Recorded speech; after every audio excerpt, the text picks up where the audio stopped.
ఆశ్చర్యకరుడైన యేసుక్రీస్తు పరిశుద్ధ నామములో నా హృదయపూర్వక వందనాలు తెలియజేస్తున్నాను. ఈ అనుదిన ధ్యాన మాలిక అనే మా కార్యక్రమాన్ని వీక్షిస్తున్న మీకు అందరికీ నా హృదయపూర్వక ధన్యవాదాలు. మరొకసారి దయచేసి ఈ పాఠాలన్నీ వినండి. ప్రతిరోజు పంపిస్తున్న ఈ వాక్యాలు మిమ్మల్ని ఎంతో బలపరుస్తున్నాయని ఆశిస్తున్నాను. ఇంకా చాలామందికి దీన్ని పరిచయం చేయటం కొరకు ఈ ఛానల్ సబ్స్క్రైబ్ చేసుకుని అనేకులకు షేర్ చేస్తారని ప్రేమపూర్వకంగా కోరుతున్నాను. ప్రతిరోజు కూడా పరిశుద్ధ గ్రంథాన్ని ధ్యానించాలనే ఆశతో మరి ఈ కార్యక్రమాన్ని ప్రారంభించాను. చాలామంది సబ్స్క్రైబ్ చేస్తూ ఉన్నారు. ఇంకా చాలామంది చేసుకోవాలని ఆశిస్తూ ఈ వాక్యాన్ని అనేకులకు షేర్ చేయమని ప్రేమపూర్వకంగా కోరుతూ ఉన్నాను. దేవుడిచ్చిన పరిశుద్ధ గ్రంథము నుండి జకర్యా గ్రంథాన్ని మనము ధ్యానం చేస్తున్నాం. జకర్యా గ్రంథంలో దేవుని ప్రజలను చెదరగొట్టుతున్నటువంటి కొమ్ములను గురించి చెప్తున్నాను. దేవుని ప్రజల్ని సంఘములో నుండి దేవునిలో నుండి చెదరగొడుతున్నటువంటి కొమ్ముల్లో మొదటి కొమ్ము మనం చూస్తున్నాం. మొదటి కొమ్ము మనం పూర్తి చేద్దాం. మొదటి కొమ్ము బబులోను చూపిస్తుంది. బబులోన్ అనేటటువంటి ఈ మొదటి కొమ్ము దేవుని ప్రజలను దేవుని నుండి చెదరగొడుతుంది. ఈ మొదటి కొమ్ము లోకాన్ని చూపిస్తుంది. బబులోన్ అనేటటువంటిది లోకానికి ఎంతో బలమైంది. లోక పద్ధతులకు కానీ, లోక మర్యాదకు కానీ, లోక తత్వానికి బలమైన శక్తి బబులోన్. ఈ లోకంలో ఉన్నటువంటి ప్రతి హేయమైన కార్యము, అపవిత్రమైనటువంటి కార్యము, దేవునికి వ్యతిరేకమైన కార్యము ఉత్పత్తి చేసిన కేంద్రం బబులోన్. బబులోను సంబంధమైన తెగుళ్ళు ఏది కూడా దేవుని ప్రజలకు అంటకూడదు. అవి ఒకవేళ అంటితే గనుక అవి ఎంతో ప్రమాదకరమైనవని పరిశుద్ధ లేఖనం సెలవిస్తుంది.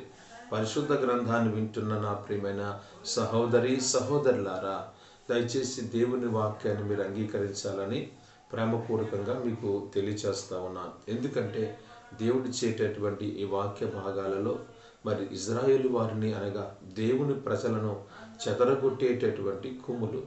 ఈ కొమ్ములలో మొదటిది ఇది బబులోను సంబంధమైన ఆచారము, బబులోను సంబంధమైన అలంకారము. బబులోను నుండే దేవునికి వ్యతిరేకమైన పనులను ఉత్పత్తి చేయబడ్డాయి. ఈరోజు ప్రభుకి వ్యతిరేకమైనదే బబులోన్. అందుకే బబులోన్ అనేటటువంటి మాటకు అర్థం అది తారుమారుగా ఉంటుంది.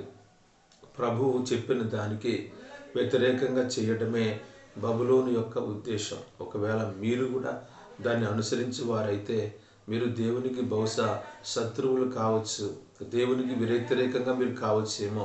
ఒక్కసారి మీరు ఆలోచించాలని ప్రేమపూర్వకంగా కోరుతున్నాను. ఈ 4 కొమ్ముల్లో బలమైన కొమ్ము మనం ఆలోచిస్తే బబులోను. ఇది లోకతత్వాన్ని చూపిస్తుంది. లోకానుసారమైన జీవితము మనుషులపైన ప్రభావితం చేస్తుంది. ఇప్పుడు మనం చూస్తే చాలామంది లోకానుసారంగా జీవించటం మనం చూస్తాము. వారు పూర్తిగా బబులోను అలంకారానికి వెళ్ళిపోయారు. ఆ వేశ్య అనేటటువంటి ఆ బబులోను శక్తి చాలామందిని ఆవరించిన కారణం బట్టి దాని మద్యం అనే మత్తులోనికి వెళ్ళిపోతున్నారు. అది భూరాజుల యొక్క రక్తము త్రాగి అది మత్తుగా ఉన్నదని చెప్పి వాక్యం చెబుతుంది. ఈరోజు ఆ మత్తు ఎవరికి ఉండకూడదు. బబులోను మత్తు ఎక్కింది అనుకో, మనము ఎప్పుడు కూడా మేకప్ చేసుకునే ఉండాలనిపిస్తుంది, అలంకరించుకోవాలి అనిపిస్తూ ఉంటుంది. లోకంలో మనం ఎంతో అందంగా ఉండాలి అనిపిస్తుంది. దాని కొరకు ఎంత ఖర్చైనా మనం పెడతాము, ఎంత ఖర్చైనా మనం ఖర్చు పెడతాము. కాబట్టి బబులోన్ అనేటటువంటిది పూర్తిగా చెప్పాలంటే లోక మర్యాద, లోక అలంకారం. నేను చాలా సౌందర్యంగా ఉండాలని చెప్పి ఆరాటం. దయచేసి అందుకే కదా సౌందర్యంగా ఉండాలని చెప్పి చాలామంది ఎన్ని రకాలుగా ప్రయత్నిస్తారో. 60 సంవత్సరాలు వచ్చినా కూడా ఇంకా అందంగా ఉండాలనే ఈ ఆశ మీ వల్ల కలిగింది కాదు. ఇది బబులోని శక్తి ప్రభావం. బబులోని శక్తి ఎప్పుడైతే మనపైకి వస్తుందో మనం చాలా సౌందర్యంగా మారిపోవాలి అనిపిస్తుంది. మనం ఎంతో అందంగా ఉండాలి అనిపిస్తుంది. దానివల్ల ఏం ఉపయోగం ఉండదు, కానీ సౌందర్యం వ్యర్థమని బైబిలే చెప్తుంది. అయినా ఆ వ్యర్థమైన దాని కొరకు ఎంత ఖర్చు పెడుతున్నారో. ఈ ఆరాటం, ఈ పోరాటం ఎక్కడి నుంచి వచ్చిందో తెలుసా? బబులోన్ నుంచి వచ్చింది. అందుకే దేవుని ప్రజలు తలెత్తుకోకుండా చేయడానికి 4 కొమ్ములు విజృంభించాయి. ఆ 4 కొమ్ముల్ని అణిచివేయడానికి 4 కంసాలుడు వచ్చారు. ఈరోజు దేవుని సన్నిధిలో ఈ మాటలు వింటున్న మా ప్రియులు గుర్తించండి.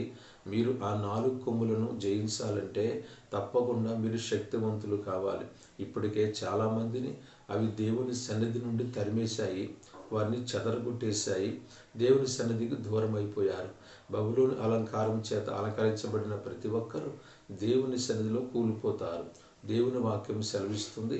ప్రకటన గ్రంథం 18వ అధ్యాయం 1వ వాక్యం ఇలా రాయబడింది. మహాబబులోను కూలిపోయెను, కూలిపోయెను, కూలిపోయెను. వర్తకులు నీ వ్యాపారం చేత ఎంతో లాభం సంపాదించుకున్నారు. భూలోకమందున్న వర్తకులందరూ కూడా నీ దగ్గర సరుకులు కొన్నారు, నీ దగ్గర వ్యాపారం చేశారు. అయ్యో మహాబబులోను, ఒక్క నిమిషంలో నీవు మాయమైపోయావు అంటున్నాడు భక్తుడు. నిజమే, ఒక క్షణములో మాయమైపోయేటటువంటి ఆ మాయ ప్రపంచం కొరకు, ఆ మాయ అందం కొరకు, అందం మోసం సౌందర్యం వ్యర్థమని చెప్పిన ఒక క్షణములో మట్టిలోనికి పోయేటటువంటి ఈ మానవ దేహాన్ని ఎంతగా అలంకరిస్తున్నారో చూడండి. దైవం పరలోకానికి వెళ్ళే శరీరంగా మార్చుకోకుండా మట్టిలోనికి పోయే శరీరంగా తయారు చేసుకుంటున్నారు. మీకు ఒక మనవి, మీ దేహము పరలోకములో మహిమలో ఉండేటట్లు సిద్ధపరచండి. మీ దేహంతో దేవునికి పని ఉంది. మీ దేహము దేవుని ఆలయంగా మార్చబడాలి. చాలామంది భక్తులు అనుకుంటున్నారు దేహంతో దేవుడికి పని ఉండదు, కేవలం ఆత్మతోనే అనుకుంటున్నారా?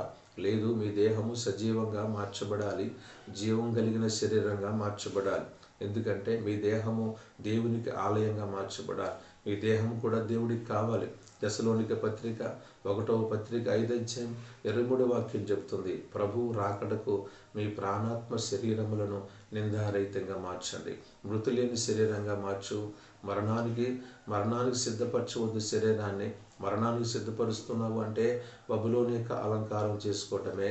నీ వయసుకి తగ్గిన మేకప్ చేయకుండా నువ్వు మేకప్ చేసుకోవాలి, అందంగా తయారవ్వాలని చెప్పి ఆరాటపడుతూ ఉన్నావంటే నీలో పనిచేస్తున్న ఆత్మ దేవుని ఆత్మ కాదు, అది బబులోని యొక్క ఆత్మ. కాబట్టి ఇప్పుడే దాని నుంచి బయటకు రండి. మీరందరూ క్రీస్తుని ధరించుకోండి. క్రీస్తు యొక్క పోలికలో, క్రీస్తు యొక్క స్వరూపంలోనికి మీరు రాగలిగితే మీ కుటుంబం సుఖవంతంగా తయారవుతుంది. కాబట్టి మొదటి కొమ్మును గురించి పాఠాన్ని ముగిస్తున్నాను. మొదటి కొమ్ము బబులోని యొక్క శక్తి.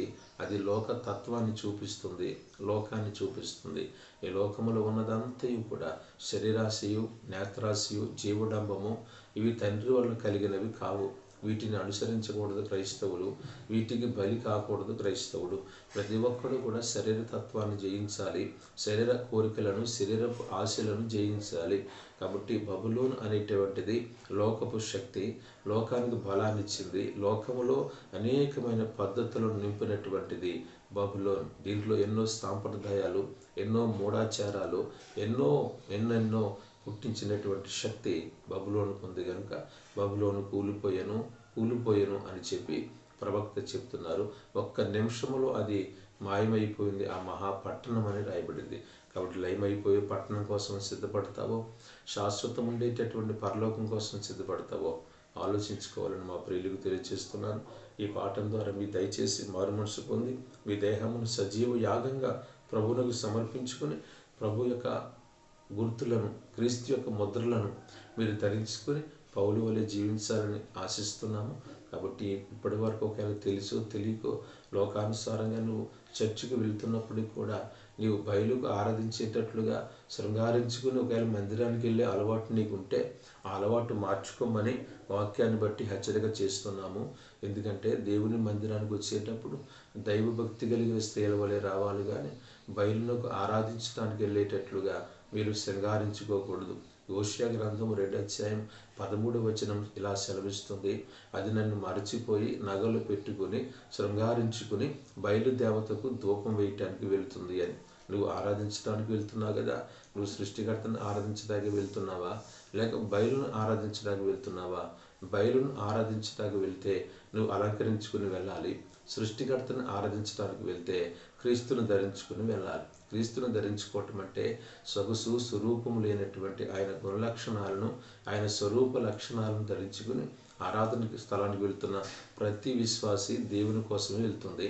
లేదు, మేకప్ చేసుకుని అలంకరించుకుని పువ్వులు పెట్టుకుని శృంగారించుకుని వెళ్తున్నావంటే అక్కడ సృష్టికర్తను ఆరాధించడానికి కాదు, బయలును ఆరాధిస్తున్నావు. ఇది సరి చేసుకో.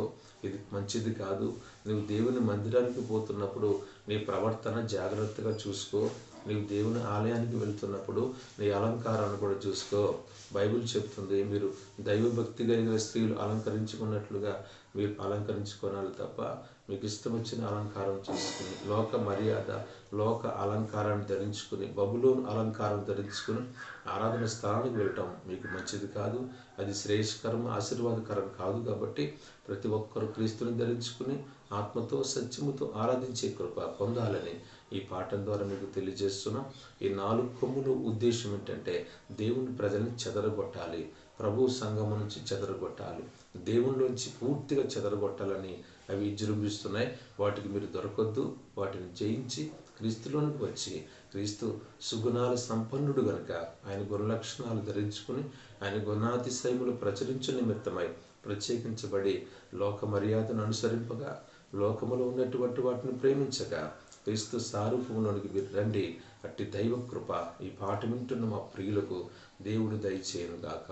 ఆమేన్. మన ప్రభు అయిన యేసుక్రీస్తు కృపయు, మన తండ్రి అయిన దేవుని ప్రేమయు, పరిశుద్ధాత్మ సహవాసము మీకు అందరికీ తోడుగుండును గాక. ఆమేన్. ఆమేన్. అందరికీ వందనాలు. ఈ ఛానల్ తప్పకుండా సబ్స్క్రైబ్ చేయండి, అనేకులకు షేర్ చేసి ఈ పరిచర్యలో సహకరించండి. ప్రభు మిమ్మలను సమృద్ధైన కృపతో నింపును గాక. ఆమేన్. ఆమేన్.